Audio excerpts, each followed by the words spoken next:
One of the downsides of being a full-time YouTuber is that you never get a day off if you want to maintain any kind of relevance on the platform. Last time I took more than 24 hours off and didn't make a video. It took me nearly 2.5 to 3 months to rebuild the viewer numbers. So even though it is Father's Day, we are going to do a video today. And I probably would have done one regardless because something popped into my head and I needed to share it with you guys and bounce it off you guys.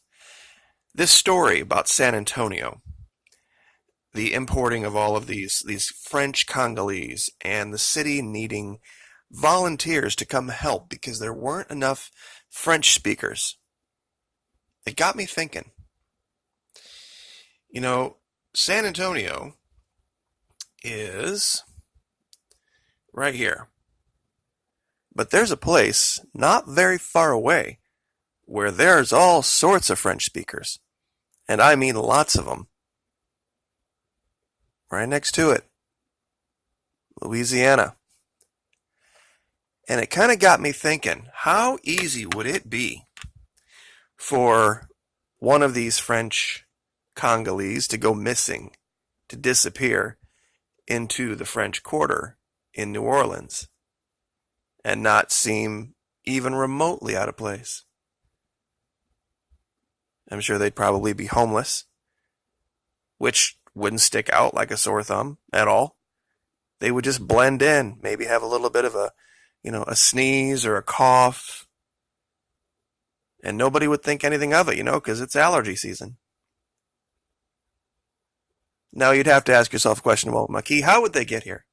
How would they get all the way from the DRC all the way to New Orleans?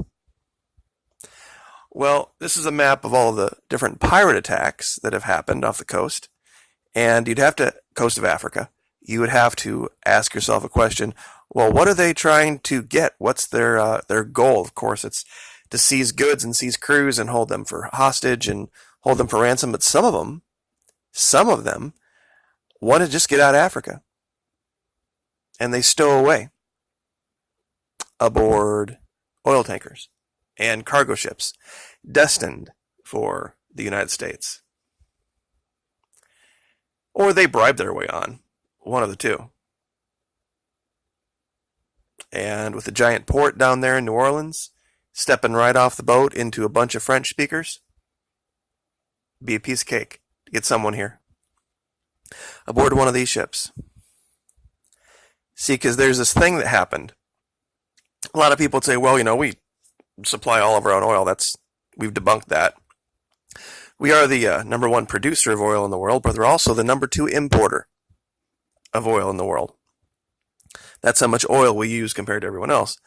Different subject for a different day. But I want to go down here to U.S.-Nigeria relations. Now, Nigeria is not the DRC, but it gives you an idea of how they would be able to get here.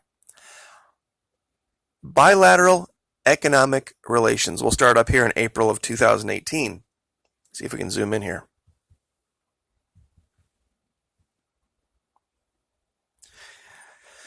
In April of 2018, our current leader hosted President Muhammadu Buhari of Nigeria at the White House to discuss efforts to deepen our mutually beneficial relationship. Since 2010, under the U.S.-Nigeria Binational Commission, a forum for high-level discussions, the two countries have met regularly. The most recent BNC was held on November 9, 2017 in Abuja, Nigeria, and attended by an interagency delegation headed by Deputy Secretary of State John Sullivan. The BNC meetings have focused on key areas of mutual interest, including good governance, anti-corruption, trade and investment, development and food security and counter-terrorism efforts. U.S. assistance to Nigeria is in the tens of millions of dollars, but the most important thing that I want to share with you is this paragraph here. The United States is the largest foreign investor in Nigeria, with U.S. foreign direct investment concentrated largely in the petroleum, mining, and wholesale trade sectors at $2.2 billion. In 2017, Nigeria is the second largest U.S. export destination in sub-Saharan Africa. The United States and Nigeria have a bilateral trade and investment framework agreement. In 2017, the two-way trade in goods between the United States and Nigeria totaled over $9 billion. U.S. exports to Nigeria include wheat, vehicles, machinery, kerosene, lubricating oils, jet fuel, civilian aircraft, and plastics. Nigerian exports to the United States include crude oil, cocoa, cashew nuts, and animal feed. So they got ships coming here all the time. All the time from Africa. It would not be hard. It wouldn't be hard at all. Just saying, it's something to think about, something to keep an eye on.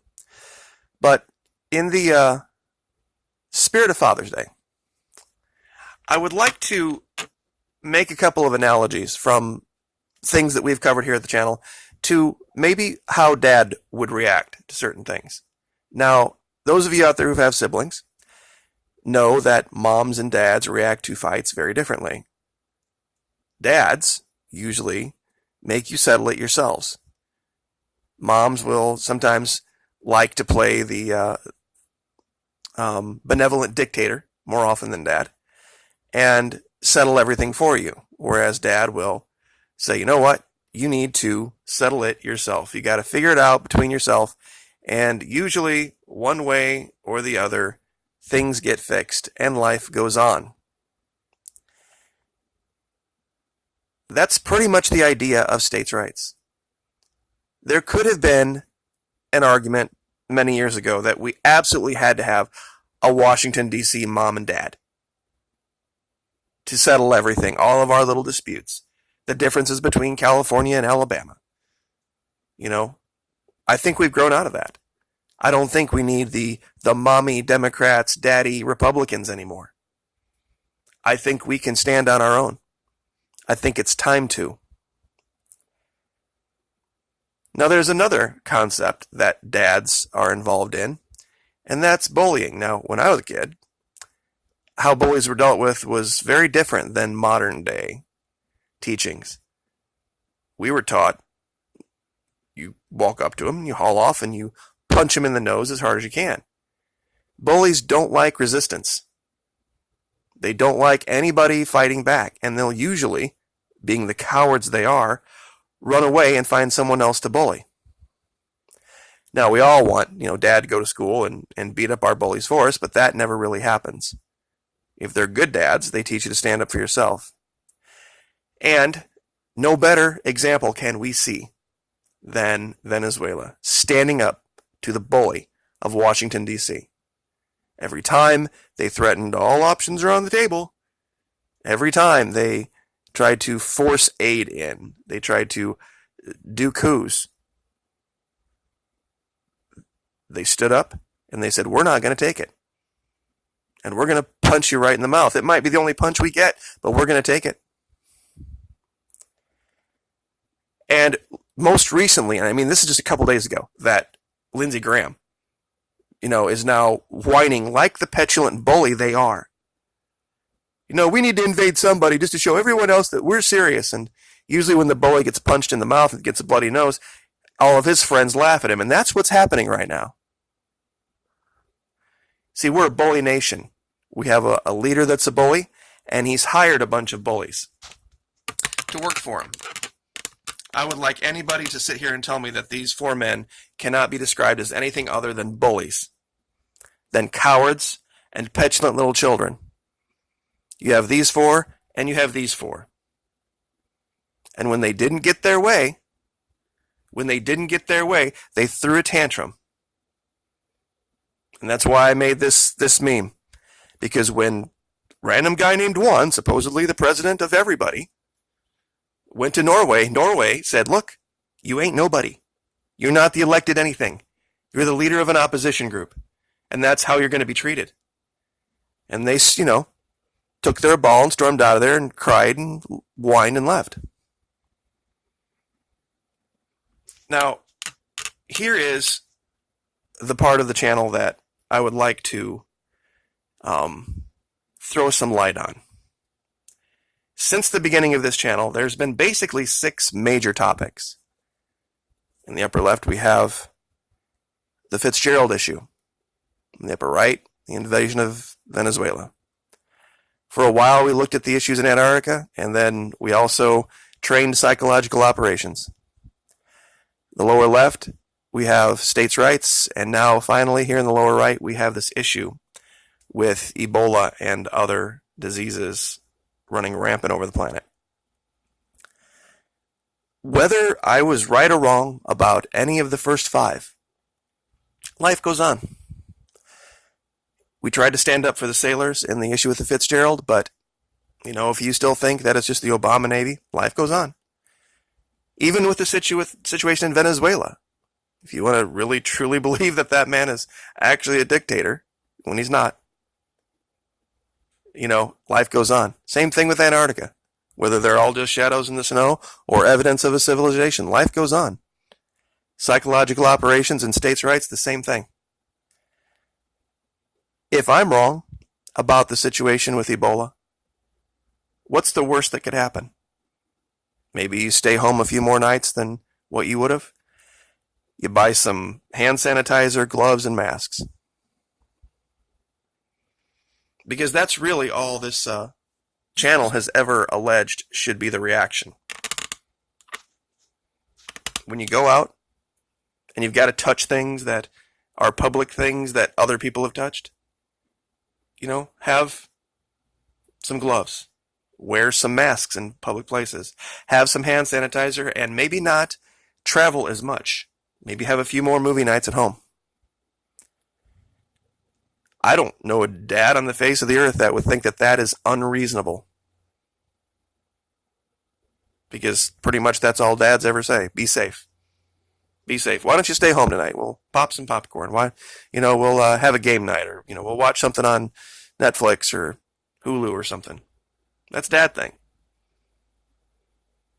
I don't see the actions of this channel as out of bounds or conspiracy that way. And many might say, well, we're not very many. How can we get this word out? We're 100,000 now. And if each of my 100,000 had 100 friends, social media friends, that's not very many. We have 100,000 times 100. That we can say, hey, you know what? I have some extra gloves. Here's a couple of pairs of extra gloves, and here's some hand sanitizer for you. A little tiny bottle, those little dollar ones. Maybe you see an elderly person down the street or something. Here's a couple of masks for you. And here's some coupons for some free movies. Just simple stuff like that. We can make a difference. We can make a big difference, and we can do it in a way that Dad would be proud of, I think. So, we will leave that there. Like, share, subscribe. Happy Father's Day to everyone, and we will see you next time. Thank you.